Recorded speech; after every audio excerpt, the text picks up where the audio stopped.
माझी निवडणूक निशाणी आहे बॅटरी आणि माझी निवडणूक निशाणी अतिशय सुंदर आहे, समर्पक आहे. ह्या बीड जिल्ह्याचा हरवलेला विकास या बॅटरीच्या उजेडामध्ये आम्ही शोधणार आहोत. त्यामुळे येत्या मराठी आवाजवर आपल्या सर्वांचं स्वागत आहे. विधानसभेचे पडघम वाजलेले आहेत, राजकीय वातावरण तापलेलं आहे. आपण हाय व्होल्टेज असणारा बीड विधानसभा कव्हर करत आहोत. आज आपण आलेलो आहोत श्री विनायकराव मेटे यांच्या सुविद्य पत्नी डॉक्टर ज्योतिताई मेटे यांच्या सोबत चर्चा करणार आहोत. त्या या विधानसभेमध्ये धडाकेबाज प्रचार करत आहेत. त्यांच्याशी आपण काही बातचीत करणार आहोत. ताई, सर्वप्रथम मराठी आवाजमध्ये आपलं स्वागत आहे. धन्यवाद.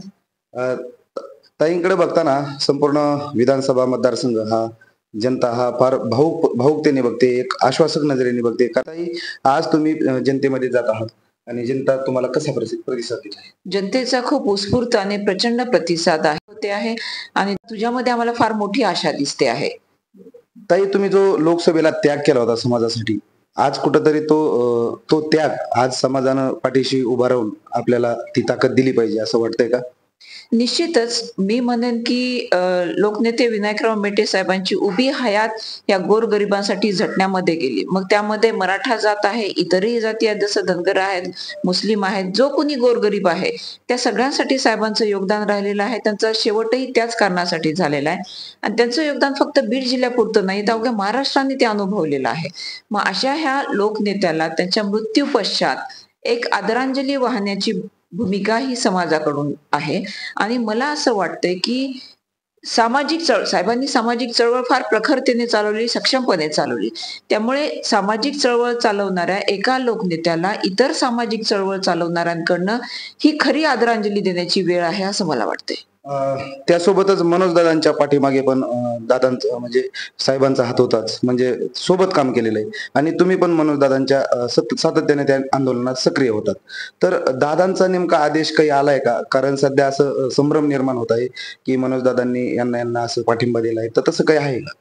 निश्चितच आपण म्हणालात त्याप्रमाणे की मेटे साहेब असेपर्यंत ही चळवळ मेटे साहेबांनी रस्त्यावर विधिमंडळात चालवली. साहेबांच्या नंतर मनोज दादा ती चळवळ पुढे घेऊन जात असताना त्यातल्या प्रत्येक टप्प्यावर शिवसंग्रामचा मावळा हा जात म्हणून हिरिरीने सहभागी झालेला आहे त्यांच्या प्रत्येक आंदोलनाच्या टप्प्यामध्ये. आणि त्यामुळे आपण म्हणालात तसं की काही दिवसांपूर्वी जो संभ्रम निर्माण करण्याचा प्रयत्न केला, आज त्या गायत दादांनी कुठेही अधिकृतपणे कुणालाही पाठिंबा जाहीर केलेला नाही.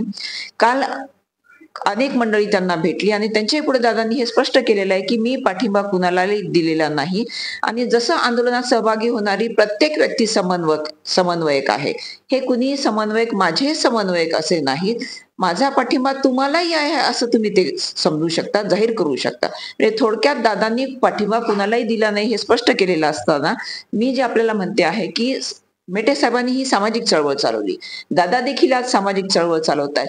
त्यामुळे कुणाच्या मनामध्ये संभ्रम असण्याचं काही कारणच नाही, कारण एक सामाजिक चळवळ चालवणारा नेता दुसऱ्या सामाजिक चळवळ चालवणाऱ्या नेत्याला अशा प्रकारे दुर्लक्षित करू शकत नाही.